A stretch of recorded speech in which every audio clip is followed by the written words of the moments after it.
부르시오 예수 이름 부르시오 그 이름을 믿는 자 그 이름을 부르는 자 그가 어떤 사람이든 그는 구원 얻으리. 다시 한번 슬픈 마음 있는 자 슬픈 마음 있는 자 몸과 영혼 병든 자 누구든지 부르시오 예수 이름 부르시오 그 이름을 믿는 자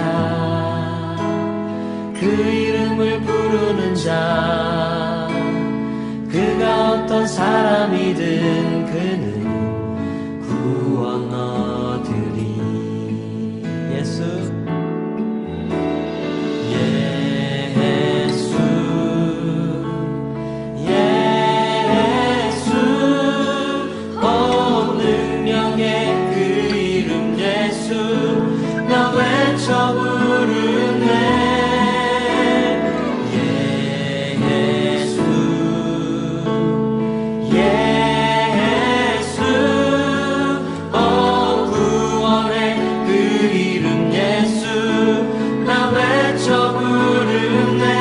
예수 그리스도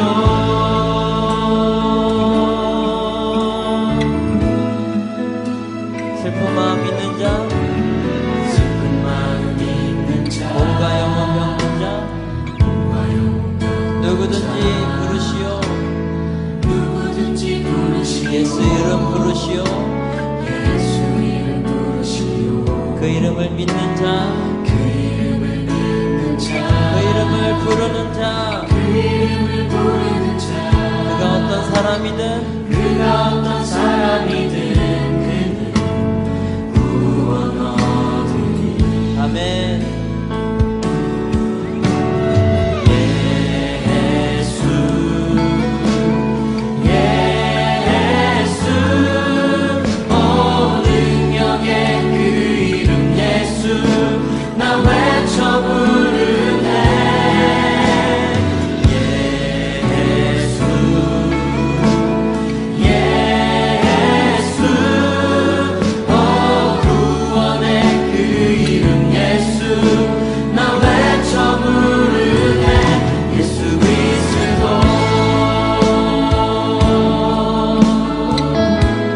은각은 내게 없으나 은각은 내게 없으나 가진 건 너에게 주니 가진 건 너에게 주니 능력의 이름 예수라 능력의 이름 예수라 그 이름을 붙드시오 그 이름을 붙드시오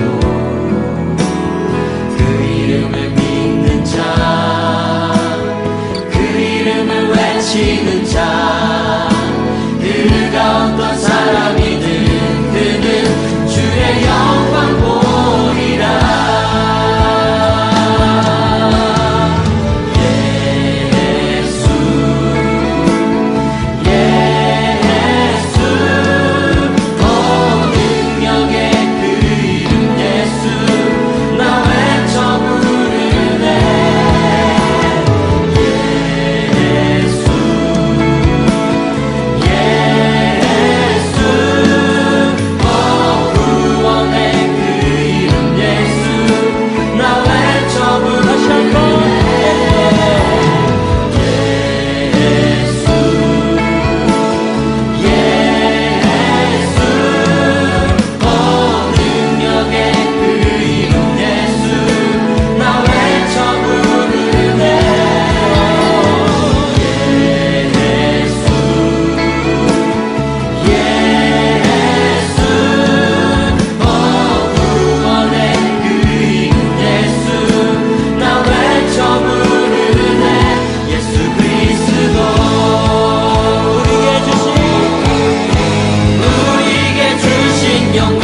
여러분들 거룩한 하나님의 예배로 초청하시는 하나님의 말씀을 읽어드리겠습니다. 온 땅이여 하나님께 즐거운 소리를 낼지어다. 그의 이름의 영광을 찬양하고 영화롭게 찬송할지어다. 아멘.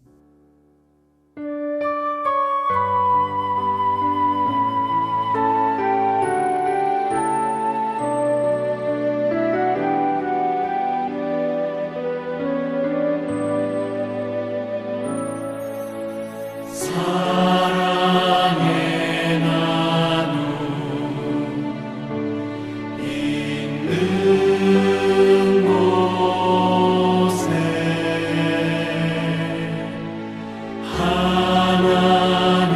하나님께서 계시도다.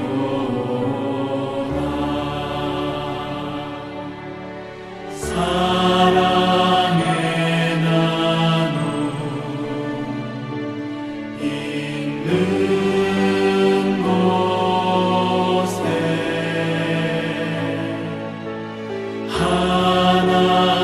하나님께서 계시도다. 다 같이 사도신경으로 신앙 고백하겠습니다. 나는 전능하신 아버지 하나님, 천지의 창조주를 믿습니다. 나는 그의 유일하신 아들, 우리 주 예수 그리스도를 믿습니다. 그는 성령으로 잉태되어 동정녀 마리아에게서 나시고 본디오 빌라도에게 고난을 받아 십자가에 못 박혀 죽으시고 장사된 지 사흘 만에 죽은 자 가운데서 다시 살아나셨으며 하늘에 오르시어 전능하신 아버지 하나님 우편에 앉아 계시다가 거기로부터 살아있는 자와 죽은 자를 심판하러 오십니다. 나는 성령을 믿으며 거룩한 공교회와 성도의 교제와 죄를 용서받는 것과 몸의 부활과 영생을 믿습니다. 아멘. 지금 이 시간에는 한 주간의 삶을 돌아보며 하나님 앞에 지은 죄를 낱낱이 아뢰고 용서를 구하며 제 용서의 은혜를 누리는 참회 기도의 시간으로 나아가겠습니다. 함께 기도합시다.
찬송가 438장으로 우리 하나님께 영광을 올려드리겠습니다.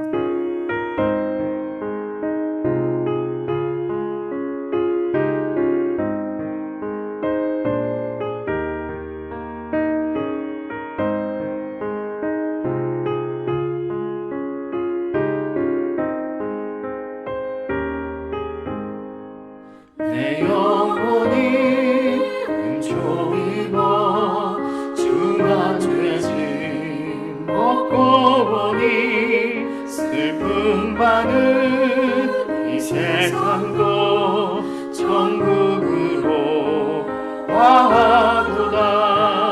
할렐루야 찬양하세. 내 모든 죄 사함받고 예수와 동행하니 그 어느 하늘나라. 주의 얼굴 뵙기 전에 멀리 외도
기도하겠습니다. 하나님, 감사합니다. 구원받을 자격 없는 저희들을 창세전에 하나님의 은혜 가운데 택하여 부르시고 때를 따라 성령의 능력으로 말미암아 완악한 우리 마음을 녹이시고 구원을 얻게 하여 주시고 하나님 앞에 예배할 수 있게 하여 주시니 감사합니다. 비록 코로나 바이러스로 인하여서 우리 기쁜 교회 교우들이 한자리에 모이지 못하고 각 가정에서 또 삶의 자리에서 흩어져 하나님을 예배하지만 성령으로 우리를 하나로 모으시고 우리가 마음으로 또 영으로 교통하게 하여 주셔서 한 마음으로 하나님을 예배하게 하여 주시며 하나님 홀로 영광 받아 주시옵소서. 하나님, 이 코로나 사태가 속히 진정될 수 있게 하여 주시고 우리가 한자리에 모여 예배하는 날을 허락하여 주시고 그 날이 빨리 올 수 있도록 주님 도와주시옵소서. 또한 예배를 사모함이 넘쳐나게 하시고 그동안 우리에게 주어졌던 그 예배의 환경들이 얼마나 감사한지 깨닫는 시간 되게 하여 주시고 예배를 그리워하는 저희들이 될 수 있도록 주님 은혜 내려 주시기를 간절히 소망합니다. 또 우리 기쁜 교회뿐 아니라 모스크바에 있는 모든 한인교회들의 예배를 주님께서 주장하여 주시고 우리의 기도를 땅에 떨어지지 아니하게 하시고 우리가 주님 다 모여 예배하기를 갈망하며 하나님 앞에 기도할 때 주님께서 우리의 마음을 받으시고 속히 각 교회들이 하나님 처소에서 예배할 수 있도록 주님 은혜 내려 주시옵소서. 우리 기쁜 교회 교우들 어디에 있든지 건강 지켜주시고 바이러스로부터 안전할 수 있게 하여 주시고 그 사업터를 친히 주장하여 주셔서 하나님께서 풍성한 은혜로 채우시고 날마다 하나님 나누어 흩어 구제할 수 있는 그런 기이한 사업터가 될 수 있도록 주님께서 은혜 내려 주시옵소서.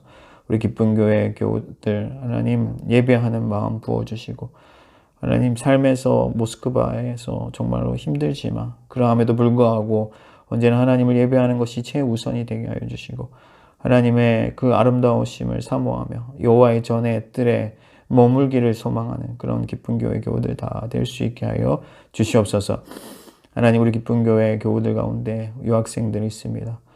부모님들과 떨어져서 얼마나 외롭고 힘이 듭니까? 주님께서 주장하여 주시고 은혜 내려주시고 하나님이 친히 부모 되어주시고 이곳에서 안전히 거할 수 있도록 주님께서 도와주시고 학업의 지혜를 더하셔서 잘 준비되어서 하나님께 영광 돌리는 하나님의 사람들로 다 성장할 수 있게 하여 주옵소서. 모스크바에 흩어져 수고하시는 우리 선교사님들 용기 잃지 아니하게 하시고 끝까지 충성하게 하시고 주님 복음 증거할 때 주께서 하나님 죽어가는 영혼들이 살아나는 역사가 있게 하시고 잃어버린 영혼들을 찾아 구원하는 놀라운 하나님의 은혜가 있게 하여 주시옵소서. 오늘 하나님의 말씀 듣습니다. 그 말씀이 우리 마음판에 새겨질 수 있게 하여 주시고 하나님의 음성으로 들려지게 하여 주시고 잘 깨달아서 하나님께 바르게 경배하며 하나님을 진심으로 섬기며 하나님의 구원을 기뻐 노래하는 우리 모두가 되게 하여 주시옵소서. 하나님 예배의 시종을 주님께서 지켜주실 줄 믿사옵고 감사하며 예수 그리스도의 이름으로 기도합니다. 아멘.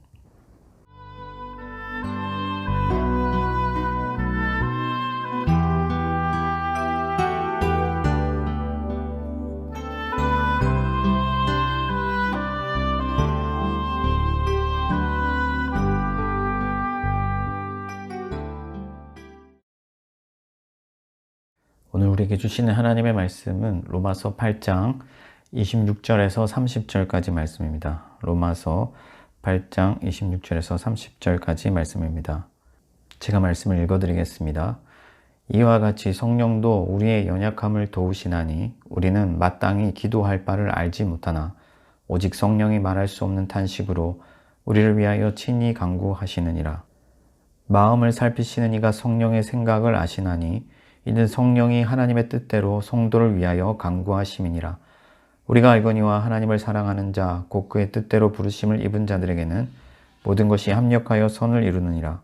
하나님이 미리 아신 자들을 또한 그 아들의 형상을 본받게 하기 위하여 미리 정하셨으니 이는 그로 많은 형제 중에서 맏아들이 되게 하려 하심이니라. 또 미리 정하신 그들을 또한 부르시고 부르신 그들을 또한 의롭다 하시고 의롭다 하신 그들을 또한 영화롭게 하셨느니라. 할렐루야, 반갑습니다. 기쁜 교회 성도 여러분, 다들 건강하신가요?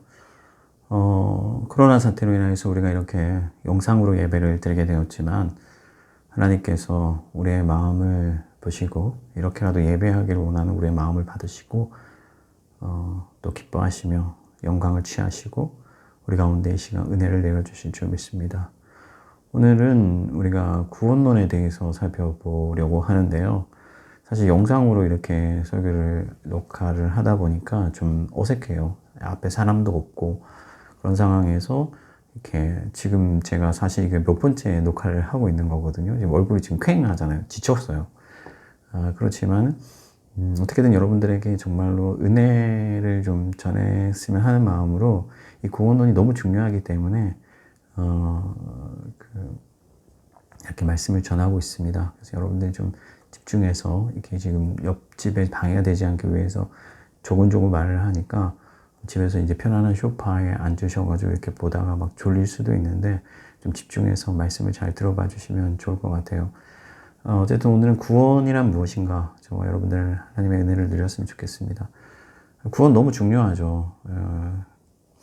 교회에서 구원을 빼면은 우리가 교회에 나올 이유가 없죠. 교회로 모일 이유도 없고요. 하나님을 섬길 이유도 없습니다. 구원이 너무 중요한데 오늘 한국 교회의 이 구원론에 대한 문제가 심각합니다. 그러니까 지금 한국 교회 내에서 그동안에 정통적으로 가르쳐 왔던 그 구원론이 심각한 위협을 받고 있어요. 이신칭의교리죠. 오직 믿음으로 하나님의 의를 얻어서 천국에 간다. 오직 예수 그리스도를 믿음으로 하나님의 의를 얻고 그래서 우리가 천국에 간다. 이것이 정통적 가르침인데 그러다 보니까 어떤 문제가 발생을 했냐면요. 사람들이 어떤 삶의 열매가 없는 거예요. 그냥 나는 예수 믿으니까 천국 간다. 그렇게 생각하는 거죠. 그래서 세상에선 자기 마음대로 살고 그냥 교회 도장 찍고 나 예수 믿는 사람이야 하는 것들을 확인하고 그리고 천국에 간다고 생각하면서 살아가는 것이죠. 그러다 보니까 어떤 삶의 열매들이 없어요. 거룩한 모습이 없어요. 힘이 없어요, 교회가. 그래서 요즘 이제 대두되고 있는 어떤 그런 가르침들이 뭐냐면은 어떤 행위 구원적인 그런 가르침들이 많아지고 있어요. 사실 종교개혁의 뿌리는 이 신칭의에 두고 있고 우리가 종교개혁을 일으킨 이유가 그 행위 구원에 반대해서 나온 것인데 행위 구원을 가르치다 보니까 막 면죄부도 팔고 막 교회 짓는데 막 성도들 막 헌신 그래서 억지로 막 그 돈 끌어다가 교회 짓고 하니까 이제 종교 개혁이 일어난 건데 다시 우리가 행위 구원으로 돌아가려고 하는 거예요. 왜? 행위가 없으니까. 행위가 없으니까. 제가 영상 하다가 여러분들 조금 이렇게 편집되더라도 양해해 주시면 감사하겠습니다. 이게 참 쉬운 작업이 아니네요. 사람 없이 얘기를 하려고 하니까. 그래서 행위가 없으니까 그런 어떤 행위 구원론들, 행위를 가르쳐야 된다. 행위가 구원의 어떤 필수적인 조건이 된다 하는 가르침들이 이제 등장하기 시작했는데 그 가운데서 가장 각광받는 가르침이 뭐냐면 이제 유보적 칭의론입니다. 여러분들 들어보셨는지 모르겠어요. 그러니까 우리가 믿음으로 예수 그리스도를 믿음으로 의를 곧바로 얻는 것이 아니라 지금은 이제 그 칭의가 유보되어 있다. 그러니까 그리고 우리가 지금 하나님의 구원의 은혜 안에 들어왔지만 어떤 선한 삶의 열매들을 충분히 나타난 이후에 하나님의 나라에 들어가기 전에 최종적 심판이 있을 것인데 그때에 그 최종적 심판의 자리에서 칭의를 얻는다 하는 것이 유보적 칭의론이에요. 충분히 성경적 근거도 있고 매력적인 가르침입니다. 그러나 중요한 것은 뭐냐면은 이신칭의에는 잘못이 없다는 거예요. 그동안 우리가 정통적으로 믿어왔던 그 가르침이 잘못된 것이 아니라 그 이신칭의를 온전히 이해하지 못하고 성경적으로 제대로 이해하지 못하고 잘못 가르친 것이 문제라는 것이죠. 그래서 예수를 믿음으로 의를 얻어서 천국 간다는 것을 그냥 그 깊이를 그러니까 예수가 누구신지 믿음이란 무엇인지 과연 하나님의 의가 어떻게 우리에게 오는지 이런 것들은 전혀 생각하지 않은 채 그냥 그 껍데기만을 가르치다 보니까 그것이 빈약해지고 그래서 교회가 어떤 아무런 행위도 없는 그런 오늘날 같은 그런 모습들을 가지게 된 것이지 그 교리 자체는 문제가 없다는 거예요. 바르게 가르쳐야 된다는 거예요. 그래서 오늘 이 시간에는 성경적 교리, 그러니까 구원론, 이신칭의 교리가 무엇인지, 또 하나님이 어떻게 우리를 구원하시는지를 배워봄으로써 구원의 은혜, 하나님께서 우리에게 주시는 그 구원의 은혜를 깊이 체험하며 감사하며 하나님께 예배하는 그런 시간이 되었으면 좋겠습니다. 가장 먼저 우리가 살펴보려고 하는 것은 무엇이냐면요. 어제 제가 주보를 미리 좀 출력해서 보시라고 보내드렸는데 첫 번째 질문이 그렇다면 인간에게 과연 구원이 필요한가 하는 거거든요. 예수님께서 병자에게라야 의원이 필요하다 그런 말씀하셨잖아요. 우리가 구원받을 존재라는 것을 인식 못하면요. 아무런 의미가 없는 것이죠. 우리가 죄인이라는, 우리가 구원이 필요하다는 거기서부터 이 구원이 시작이 되는 것입니다. 그러니까 답부터 말하면은 인간은 구원을 받아야 할 존재입니다. 왜냐하면은 인간이 죄를 지었고 하나님과의 관계가 끊어졌고 그래서 모든 하나님의 형상을 잃어버렸거든요. 죄로 타락했거든요. 그래서 우리는 하나님의 진노의 대상이 되었고 하나님의 심판의 대상이 되었어요. 그 심판은 어떤 거냐면 영원한 사망인데 가공할 그 고통 가운데 갇혀져서 영원토록 고통받는 그런 우리에게 형벌이 내려졌다 이 말이에요. 그러니까 여기서부터 우리가 구원을 받아야 되겠잖아요. 그럼 구원이란 뭐냐? 이것이 모든 것이 죄로 인하여서 발생됐으니까 이 죄의 문제를 해결해야 되는 거예요. 그리고 하나님과의 관계를 회복하고 하나님께서 처음 창조하신 그 하나님의 형상, 하나님의 모습들을 우리 안에서 회복해 가는 거예요. 그래서 하나님의 사랑받는 자녀가 되는 거예요. 그러니까 우리는 그러니까 이것은 어떻게 보면은 구원이라는 것은 회복되는 거예요. 예전에 우리가 거룩한 존재였는데 타락했어요. 더러워졌어요. 예전에 우리가 하나님의 사랑받는 존재였는데 지금 하나님의 진노의 대상이 되었어요. 예전에 우리가 생명 가운데 거했는데 이제 우리가 사망 중에 있어요. 그것을 회복하는 겁니다. 다시 돌아가는 거예요. 이것이 바로 구원입니다. 여기서 가장 중요한 핵심은 뭐냐면요. 하나님과의 관계예요. 우리가 죄로 말미암아 하나님과의 관계가 끊어졌거든요. 하나님과 호흡하지 못하는 거예요. 하나님과 함께 동행하지 못하는 겁니다. 이것이 바로 가장 심각한 문제예요. 그러니까 구원이란 간단하게 말하면은 하나님과의 관계를 회복하고 하나님께로 돌아가는 것. 그것이 바로 구원입니다. 그래서 여러분 신앙생활 한다는 것은요. 그러니까 구원의 삶을 산다는 것은 하나님과 한 걸음 한 걸음 같이 걸어가는 거예요. 여기서 중요한 것이 이제 율법인데요. 우리가 인간론에서 이것을 다뤄야 되는데 사실 인간론까지 하기에는 너무 시간이 부족해서 우리가 인간론을 그냥 넘어왔는데 율법이 우리 인간들이 구원받아야 할 존재라는 것을 가르쳐 줍니다. 그러니까 법이 없이는 죄가 되지 않기 때문에 하나님께서 우리에게 법을 주셔서 우리 인간들이 그 하나님의 도리에 도달하지 못하고 인간으로서의 본분을 다하지 못하고 그래서 우리가 하나님 앞에서 형벌 받을 존재라는 것을 가르쳐 줘요. 그래서 바울은 이 율법이 기능을 정죄하는 기능을 한다. 그렇게 말씀했습니다. 우리 인간들이 죄인이라 우리는 이웃을 사랑하지도 못하고 하나님을 섬기지도 못한다. 그런 나약한 존재들이다. 거룩하지 않다. 더럽다. 그것을 가르쳐 주는 거예요. 그렇다면은 신약교회에 와서 이 율법의 기능은 여전히 정죄하는 기능이냐? 아닙니다. 왜 그렇습니까? 예수 그리스도께서 그 율법의 정죄를 다 받으셨거든요. 이제 더 이상 율법은 우리를 정죄하지 못합니다. 우리가 예수 그리스도를 믿음으로 예수 그리스도께서 우리의 죄의 책임을 다 지셨어요. 그러니까 더 이상 우리는 죄인이 아니죠. 율법이 우리를 정죄하지 못합니다. 그럼 이 율법이 왜 구원에 있어서 중요한가? 그것은요, 우리가 하나님께로 돌아가려면 가장 먼저 우리가 죄인이라는 것을 깨달아야 돼요. 그렇죠? 그래서 하나님 앞에 겸손해져야 됩니다. 하나님 앞에 낮아져야 됩니다. 아까 처음에 제가 말씀드린 것처럼 병자에게 의원이 필요하다고 했잖아요. 그래서 주님, 나는 죄인입니다. 내게로 오셔서 나를 구원해 주십시오. 나를 불쌍히 여겨 주십시오. 그래서 우리가 깨달으려면요, 하나님 앞에 겸손해지려면요, 하나님의 도리가 무엇인지, 하나님이 요구하시는 의가 어떤 것인지를 알아야 돼요. 그것이 바로 율법의 기능입니다. 그러면 그 하나님의 의를 우리가 배우고 깨달으면요, 우리가 죄인이라는 것을 정말 느끼거든요. 하나님 앞에 성령 안에서 그 율법이 우리에게 정말 생명의 법으로 다가올 때 우리는 정말 깨어질 수밖에 없는 거예요.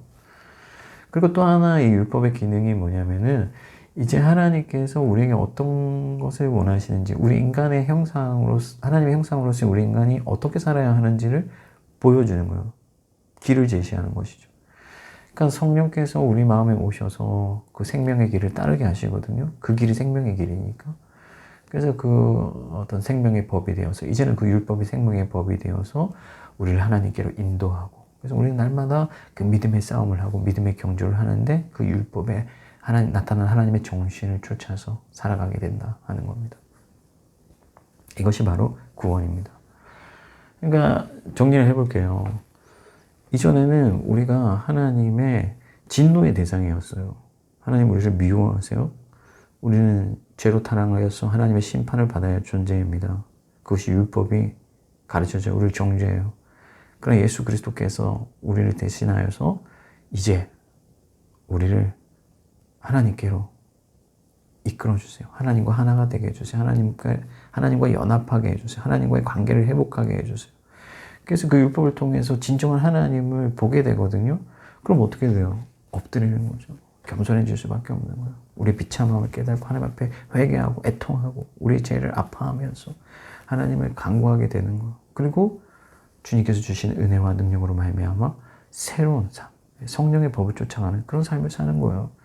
여러분들, 우리가 이것이 바로 구원입니다. 이것이 신앙입니다.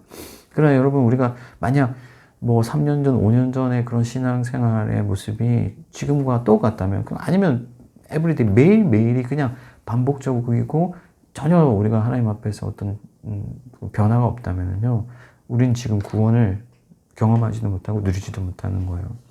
구원이라는 것은요, 하나님과 함께하는 거기 때문에 하나님으로부터 자극을 받거든요. 그 하나님의 영광을 보잖아요. 그 하나님의 그 위대함과 거룩함과 은혜를 우리가 보니까, 경험하니까 하나님 앞에서 엎드릴 수밖에 없고 우리 자신을 죽일 수밖에 없고 하나님의 의를 구하는 가운데 날마다 새로움으로 나아갈 수밖에 없는 거죠. 이것이 바로 구원인 줄 믿습니다. 두 번째로 우리가 생각해 보려는 것은요, 삼위 하나님께서 어떻게 우리 인간들을 구원하시는가 하는 건데요. 이것은 사실 신론, 기독론, 성령론에서 다 다뤘던 것들이에요. 근데 다시 한번 짚어보는 이유는 이게 너무나 중요하기 때문에 그렇습니다. 왜 중요하냐? 구원은 전적인 하나님의 은혜이기 때문에 그렇죠. 우리 인간들이 기여할 부분이 없거든요. 그래서 성부 하나님, 성자 하나님, 성령 하나님이 어떻게 우리의 구원을 이루시는가 아는 것은 너무나 중요해요. 먼저 아버지 하나님께서 어떤 일을 하시는가, 그것은 우리의 구원을 작정하신 것이죠.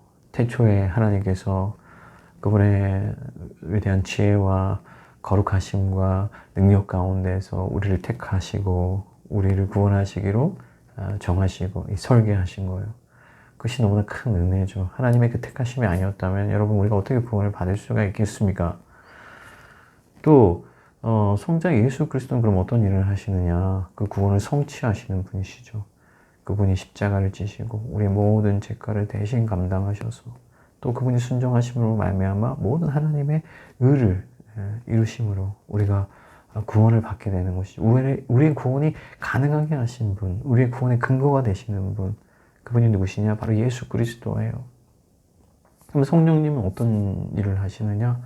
예수 그리스도께서 성취하신 그 구원의 은혜, 그 구원의 공로를 우리에게 적용해 주시는 분이시죠. 믿음을 주시고 우리의 마음을 돌이키시고 그래서 예수 그리스도를 온전히 믿게 하시고 그리스도와 연합하게 하시고 그리스도가 취하신 그 구원의 공로가 우리의 것이 되게 하시는 분이 누구시냐면 바로 성령님이에요. 그래서 성령께서 우리의 그 모든 구원의 과정을 주장하신다. 우리 지키시고 보호하시고 인도하시고 마침내 하나님 나라에 들어가게 하시는 분이 누구시냐면 바로 성령 하나님이시다. 이것을 여러분들이 확실히 믿으시기 바랍니다. 그렇다면은 성부와 성자와 성령께서 이루신 이 하나님의 구원을 우리가 어떻게 받을 수 있는가? 여기에 핵심이죠. 이신칭입니다. 오직 믿음이에요. 믿음으로 구원을 얻습니다. 사실 성경에는 오직이라는 단어가 없어요. 믿음으로 구원을 얻는다, 그렇게 말씀하고 있습니다. 그런 종교개혁자들이 오직 믿음이라는 용어를 사용한 이유가 있습니다. 왜 그러냐면은 오직이라는 단어를 써서 이 믿음 이라는 그 본질에 다른 이물질들이 들어가지 못하도록 하는 거예요. 왜 그러냐면요, 이 믿음의 통로 끝에는 예수 그리스도께서 계시기 때문에 그렇습니다. 그러니까 믿음이 뚫려서 어떤 이물질들이 들어가게 되면요, 거기에 어떤 혼합이 생기게 되면 결국에는 예수 그리스도의 의와 예수 그리스도의 공로가 오염이 되거든요. 그래서 오직이라는 단어를 통해서 믿음을 봉쇄하고, 그러니까 믿음이라는 그 통로를 통해서 예수 그리스도께 도달해서 오직 예수 그리스도의 은혜로 구원받는다는 사실을 강조하기 위해서 이 오직이라는 단어를 사용했습니다. 그러면 사람들이 오해하는 것처럼 오직 믿음은 행위를 배제하느냐, 행위가 없어도 구원을 받는다고 얘기하느냐, 절대 그렇지 않습니다. 바울이 행위로는 구원을 받을 수 없다고 말할 때 이 행위는요, 사람의 행위예요. 그러니까 우리의 의로서, 능력으로서, 그러니까 인간의 편에서 전적으로 인간의 행위를 말하는 거예요. 그런 행위로는 절대 하나님의 나라에 들어갈 수 없고 구원을 얻을 수가 없어요. 그것으로는 기여를 할 수가 없어요. 하나님의 구원에 있어서 기여를 할 수가 없어요. 이것을 강조하기 위해서 바울이 이 행위로는 구원받을 수 없다, 그렇게 얘기를 한 것이고, 그러나 이 믿음에는 반드시 선한 행위가 따르게 되어 있어요. 믿음에서 나는 행위, 믿음과 함께 가는 행위가 있다는 거예요. 이것을 강조한 사람이 누구냐면 바로 야고보입니다. 그래서 행함이 없는 믿음은 죽은 것이다, 그렇게 말씀한 것이죠. 그러니까 서로 강조점이 다른 거예요. 서로 다른 얘기를 하는 게 아니에요. 행위가 있어야 된다, 뭐 행위가 없어도 된다, 이 얘기를 하는 게 아닙니다. 강조점이 다른 겁니다. 중요한 것은 뭐다? 믿음에서 나오는 행위가 있어야 된다 하는 거예요. 믿음에서 비롯되는 행위. 믿음이 있는 자들은요, 반드시 선한 행위를 맺게 되어 있습니다. 선한 열매를 맺게 되어 있습니다. 왜 그렇습니까? 성령께서 믿음을 주시는 거거든요.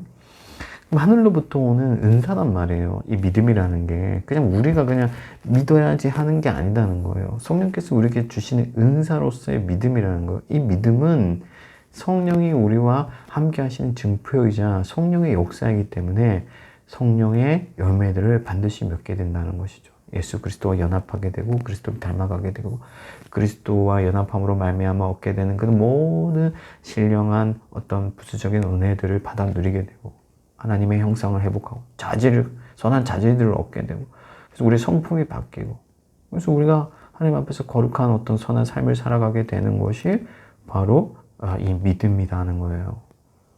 그래서 믿음은 어떤 인간의 행위를 배제할 뿐이지 행위 자체를 배제하는 것은 아니다.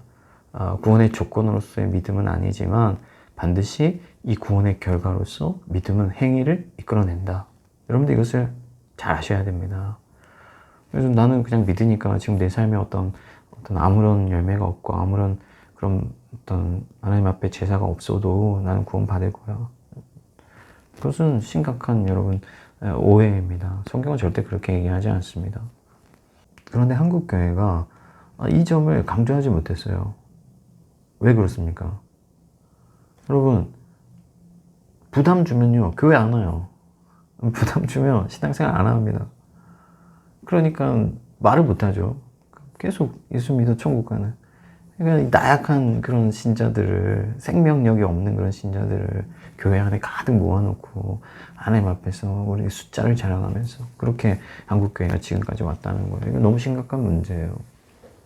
우리가 어떻게 구원을 받는가 생각해 봤는데요. 이게 사실은 성령의 역사거든요. 성령께서 우리에게 믿음을 주셔서 우리가 구원을 받도록 만들어주세요. 그래서 우리가 이 구원론에 있어서 가장 핵심적으로 살펴볼 게 뭐냐면은 구원의 서정, 구원의 과정인데 성령께서 어떤 프로세스를 통해서, 어떤 과정을 통해서 우리를 구원해 내시는가, 우리를 구원해 가시는가 하는 거예요. 이것을 아는 것이 너무 중요합니다. 첫째로 왜 이게 중요하냐면은 하나님의 그 구원의 은혜를 우리가 깊이 체험하고 누리기 위해서는 반드시 이 구원의 어떤 서정을 아는 것이 필요해요. 예를 들어서요, 남자친구가 여자친구에게 선물을 줘요. 꽃을 사서 선물을 줘요. 사랑의 증표로서. 그런데 그 학교 생활이 너무 바빠요. 이제 바쁜데도 불구하고 그 꽃집에 가서 꽃을 직접 골라서 또 그 꽃을 예쁘게 포장해서 그리고 그 버스를 타고 또 뭐 택시를 타고 이런 과정들을 통해서 이게 꽃이 전달되는 거잖아요. 그래서 그냥 단순히 그 꽃만 생각하는 게 아니라 그 과정들을 안다면은 그 남자친구의 마음이 더 고맙겠죠. 너무 간단한 이치잖아요. 그래서 우리가 성령께서 우리의 꿈을 어떻게 이루시는가를 아는 것이 아주 중요합니다. 또 하나 우리가 중요한 것은 뭐냐면, 여러분들 가끔씩 그런 생각하죠. 내가 정말 구원 받았을까? 정말 이러다가 천국 못 가는 거 아니야? 뭐 이런 생각들을 하게 될 텐데, 우리가 구원의 어떤 확신을 얻기 위해서라도 이 구원의 이 프로세스, 서정을 아는 것이 중요합니다.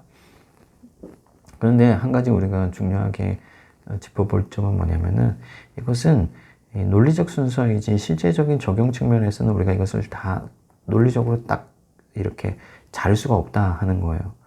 왜냐하면 이것은 하나님 편에서 일어나는 일이기 때문에, 전적인 하나님의 은혜의 역사이기 때문에 영적이고 또 영혼 가운데서 이루어지는 일이란 말이에요. 그러니까 우리 이성적으로 이것을 그 어떤 논리적인 범주 안에서 순서를 따져서 살펴보긴 하지만, 꼭 이것이 반드시 그 순서를 따라서 진행되는 것은 아니다. 물론 학자들마다, 신학자들은 그렇게 생각 안 해요. 이것은 반드시 이렇게 돼야 된다, 그렇게 주장하지만은 우리는 학자가 아니고 하나님의 은혜의 그 역사를 우리가 다 알 수 없기 때문에 그 은혜를 누리고도 확신을 얻기 위해서 이 서정을 살펴보는 것이지, 절대 뭐 어떤 순서가 옳으냐를 하는 것은 아니다 하는 것을 여러분들이 꼭 좀 아시면 좋겠어요. 그럼 본격적으로 우리가 구원의 서정을 좀 다뤄보려고 하는데, 구원의 서정을 말할 때 가장 먼저 하나님의 부르심이 있습니다. 하나님이 우리를 불러내시는 것이죠. 하나님의 영생으로 초청하시는 거예요. 하나님의 나라로, 하나님의 자녀로 우리를 부르십니다. 이것을 효과적인 부르심이다, 이렇게 얘기를 해요. 왜냐하면 하나님의 부르심에는 실패가 없거든요. 하나님께서 택한 자들, 하나님이 구원하시기로 정한 자들은 반드시 불러냈습니다. 그래서 그분이 우리로 하여금 구원을 얻게 하는 것이죠. 어떠한 강압이나 어떠한 억지도 없이 하나님의 부르심에 순복하여 나아오도록 하나님께서 그렇게 우리를 불러내신다. 근데 이 부르심이라는 것이요, 그냥 단숨에 한 번에 불러진 것이 아니라 하나님 지속적으로 우리를 불러내세요. 그래서 하나님께로 나온 이후에도 하나님은 계속 우리를 부르십니다. 하나님의 거룩으로, 하나님의 생명으로, 하나님의 의로, 하나님의 선하심으로 우리를 계속해서 불러내시는 거예요. 그래서 이 부르심이 너무나 중요하고요. 하나님께서 부르신 자들을 어떻게 하시느냐? 다음으로 중생하게 하십니다. 중생이라는 건 이제 거듭남인데, 아직 우리가 믿지도 않았고 뭐 회개도 하지 않았는데 다시 사는 것이 먼저 나오느냐, 이렇게 생각할 수도 있는데, 왜 중생을 가장 먼저 얘기를 하냐면요, 이것이 하나님의 은혜의 행위이기 때문에 그렇습니다. 우리에게 어떤 조건이 있는 게 아니에요. 우리가 어떤 이런 것들을 부합해야만 하나님께서 우리를 중생케 하는 게 아니에요. 중생이라는 것은요, 하나님의 영역에서, 하나님의 은혜 가운데서, 우리의 무의식 중에 우리의 어떤 그 영적인 차원에서 우리를 다시 살리시는 그 하나님의 역사를 바로 우리가 중생이다, 그렇게 얘기를 하는 겁니다.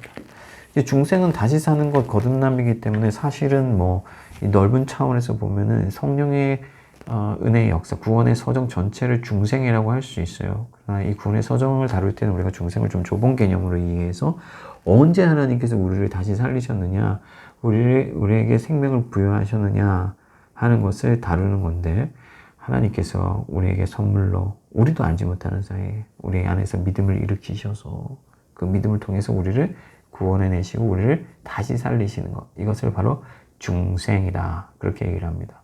중생한 자들은 어떻게 되느냐, 성령께서 다시 살리신 자들은 어떻게 되느냐, 이게 좀 논리적으로 여러분들 이해가 잘 안 될 수 있는데, 우리의 어떤 그 무의식 차원에서 하나님께서 이미 우리를 살리셨어요. 살리신 가운데서 그 살리심의 열매로서 회심이 나타나는 것이죠. 이 회심이라는 것은 회개와 믿음으로 이루어져 있는데, 그러니까 돌이키는 것이죠. 사망에서 생명으로 돌이키고, 죄에서 의로 돌이키고 더러운 것에서 정결한 것으로 돌이키는 것. 그것이 바로 회심입니다. 그러니까 옛사람을 벗어버리고 새사람을 입는 것. 믿음으로 새사람을 입는 것. 이것이 바로 회심이에요. 이 회심도 사실은 결정적으로 단 한 번의 어떤 구원의 회심이 있지만 이 회심이라는 것은 일평생 지속되는 거거든요. 여러분들 아시잖아요. 신앙은 전투거든요. 싸움이에요. 정말로 그래요. 우리가 계속해서 우리를 방치하면요. 우리 죄 가운데 이끌려가는 거예요. 끊임없이 하나님께로 돌이키는 작업들을 매일같이 우리가 해야 되는 거죠. 그래야만 우리가 하나님 앞에서 거룩한 존재로, 의로운 존재로 살아갈 수가 있는 거예요. 그래서 예수님께서 처음에 오셔서 하신 말씀이 뭐냐면 회개하라, 천국에 가까웠느니라 하는 거거든요. 돌이키라는 말씀이시죠. 회심을 요구하신 겁니다. 근데 오늘 한국 교회가 복음을 전할 때 사람들에게 하나님의 나라를 증거할 때에 이 회심을 요구하지 않아요. 그러니까 우리 목사님 좋은 분이에요. 이런 얘기들 많이 하죠. 또 우리 교회 와보세요. 좋아요. 뭐 그런 얘기들을 하는데 뭐 우리 교회는 뭐 그런 얘기도 별로 없긴 하죠. 그런데 중요한 것은 뭐냐면은 하나님께서 우리에게 요구하시는 것은 죄에서 돌이켜서 회개함으로 예수 그리스도를 믿음으로, 하나님의 나라를 믿음으로 생명 가운데 나아오는 거예요. 그것을 원하시는 거예요. 그래서 우리가 사람들에게 우리가 죄인이고 하나님께로 돌아가야 된다. 예수 그리스도를 믿음으로 우리가 새로운 생명을 얻어야 한다고 선포해야 되는데 오늘날 한국 교회가 이러한 선포를 이제 잃어버린 것이죠. 그래서 점점 더 한국 교회가 힘이 없어져 간다는 거예요. 중요한 것은 이 회심의 역사도 성령의 은혜로 되는 것이다. 누구든지 성령이 아니고서는 그리스도를 주라 고백할 수 없다. 그렇게 말씀하셨잖아요. 그래서 회심의 역사도 성령에 의해서 일어난다는 것. 그것이 중요하다. 회심한 이후에는 이제 칭의를 얻게 돼요. 그러니까 믿음으로 하나님 앞에 나오는 자들은 예수 그리스도의 의를 얻게 됩니다. 예수께서 성취하신 그 구원의 공로, 예수께서 십자가에 달리셔서 우리를 대속해 주시고 우리의 죄를 대신 지시고 순종하심으로 말미암아 하나님으로부터 얻은 의를 얻게 되는 거예요. 근데 이것은 우리에게 있는 의가 아니에요. 우리의 어떤 공로로, 우리 행위로 얻은 것이 아니죠. 예수 그리스도께서 전적으로 이루신 것이고 믿음으로 그것을 우리가 어떻게 보면 얻는 거예요. 우리에게로 주어지는 거예요. 그래서 루터는 이것을 낯선 의다, 경험해보지 못한, 우리에게는 없는 새로운 의다 하는 거예요. 그래서 이것은 법정적인 용어죠. 법정에서 이렇게 죄인에게 무죄다 땅땅 하는 것처럼 하나님께서 예수 그리스도를 보시고 여러분들을 의롭다 칭해 주신다. 이것을 바로 칭이다 이렇게 얘기를 합니다. 그리고 나서 칭의를 얻은 자들에게 하나님의 그 거룩함이 더 씌워지는 것. 이것을 성화라고 해요. 거룩해져 간다. 그러니까 결정적으로 예수 그리스도를 믿는 자들은 이미 거룩해졌어요. 그러나 중요한 것은 뭐냐면은 이 거룩함이 이 땅 가운데서는 점차적으로 나타난다 하는 거예요. 그래서 결정적인 성화를 베이스로 하고 우리가 이미 거룩해졌는데 그 거룩함이 이 땅에서 계단을 쌓듯이 조금씩 하나님 앞에서 나타난다 하는 겁니다. 성령께서 그 일을 이루어 가시는 거예요. 우리를 거룩하게 만들어 가시는 거예요. 하나님을 우리가 날마다 경험하고 은혜를 누리고 매일같이 회심의 어떤 그런 사건들을 경험하면서 하나님 앞에 엎드리면서 하나님의 생명을 갈망하면 우리가 어떻게 거룩해지지 않을 수가 있겠어요. 성령께서 우리를 점차 더 하나님께로 바짝 당겨가시는데 어떻게 거룩해지지 않을 수가 있겠습니까? 그러니까 여러분 지금 제가 하는 말씀의 핵심은 뭐냐면요. 이것을 여러분들 자세히 상세하게 뭐 신학적으로 이론적으로 아는 게 중요한 게 아니라 구원을 받았다 하는 게 과연 무엇이냐, 성령께서 우리 구원을 어떻게 이루어 가시느냐, 이런 과정들을 통해서 우리를 의롭게 하시고 우리를 거룩하게 하신다 하는 거예요. 이 위대한 사건들이 우리의 삶 가운데서 실제적으로 일어나고 있다는 것입니다. 이것을 아는 것이 너무나 중요하죠. 그리고 마지막으로 한 가지 더 얘기를 하면요. 성도의 견인을 우리가 얘기를 해야 되는데 이 견인이라는 건 뭐냐면 견고한 인내입니다. 이 땅 가운데서 얼마나 유혹이 많습니까? 요즘같이 이렇게 몇 주간 뭐 교회를 못 나온다. 그럼 우리 신앙이 바닥으로 곤두박질 치는 거예요. 제가 여러분 웬만하면 여러분들을 주일에 나오기를 요구하는 게 왜 그러냐면요, 믿음이 우리 안에서 막 샘솟는 게 아니기 때문에 그래요. 우리가 하나님을 날마다 새롭게 경험하지 않으면요, 하나님께로 달려가지 않으면 우리는 바닥으로 떨어진다니까. 그런데 그럼에도 불구하고 하나님께서 택하신 자들, 이 프로세스, 이 과정 안에 들어온 자들은요, 성령께서 놓지 않는다는 거예요. 그분은 정말 끈질기세요. 우리를 위해서 말 못할 탄식으로 기도하시고, 우리를 위하여 근심하시고 염려하시고 계획하시고, 우리를 설득하시고, 우리를 지키시고 보호하시고, 그래서 마침내 우리를 견디게 하시고 우리를 하나님께로 바짝 당기셔서 하나님 나라에 들어가게 하시는 분이 바로 성령 하나님이시다. 여러분들 이것을 믿으시기 바랍니다. 사랑하는 성도 여러분, 사랑하는 성도 여러분, 영상으로 이렇게 말씀을 전하는 것이 참 어색하지만 그럼에도 불구하고 여러분들 분명히 아셨으면 좋겠어요. 오늘날 한국교회가 너무나도 구원을 편협하게 이해해왔다. 행위가 없이 구원을 받는다고 가르친 적 없어요. 이신칭의를 그렇게 가르치지 않아요. 그냥 껍데기만, 그냥 형식만, 겉핥기로만 가르쳤기 때문에 이것이 문제가 됐습니다. 여러분, 예수를 믿는다는 것은요, 단지 자기 체면이 아닙니다. 나 예수 믿으니까 난 천국 따놨어. 그러니까 일주일 동안 내 삶은 내 마음대로 살다가 교회 가서 나 예수 믿는 사람이지 확인하고, 이 증표를 확인하고, 티켓 확인하고 천국 가겠구나 하는 것이 구원이 아니다 하는 거예요. 구원은요, 하나님과의 관계를 회복하는 거예요. 지금 하나님을 만나는 겁니다. 날마다 하나님과 함께 호흡하는 거예요. 거룩하신 하나님의 존전의 이끌림을 받는 것이고, 그 위대하신 하나님이 우리의 삶의 현장으로 찾아오는 거예요. 그게 바로 구원이에요. 그래서 내가 받는 그 땅이 거룩한 하나님의 나라가 되는 것, 그것이 바로 구원입니다. 날마다 사망의 권세와 싸워 이기면서 죄에서 벗어나서 하나님의 생명으로 들어가서 새 사람을 입어서 옛사람을 벗어버리고 정욕과 욕망을 내어 던지고 하나님의 거룩하심을 따라서, 의를 따라서 예수 그리스도를 닮아가면서 예수의 길을 걷는 것, 그것이 바로 구원입니다.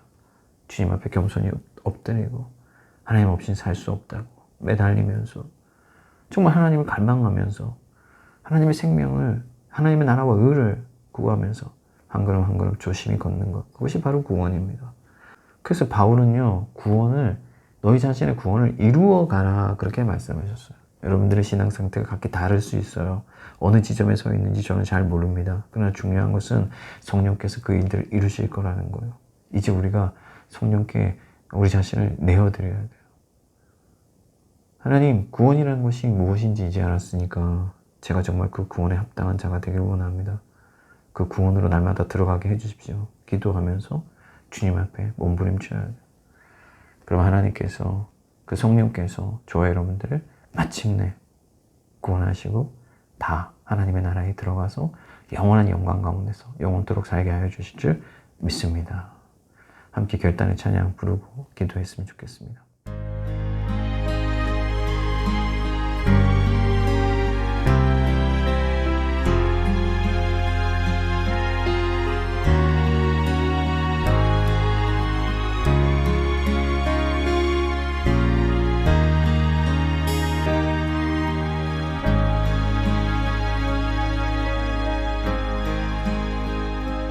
어둠 속 헤매이던 내 영혼 갈 길 몰라 방황할 때에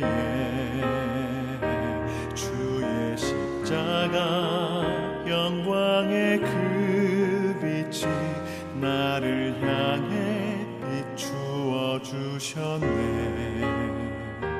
주홍빛보다 더 붉은 내 죄 그리스도의 피로 씻기어 완전한 사랑 주님의 은혜로 새 생명 주께 얻었네. 그대 아니면 나서지 못하네. 십자가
하나님 감사합니다.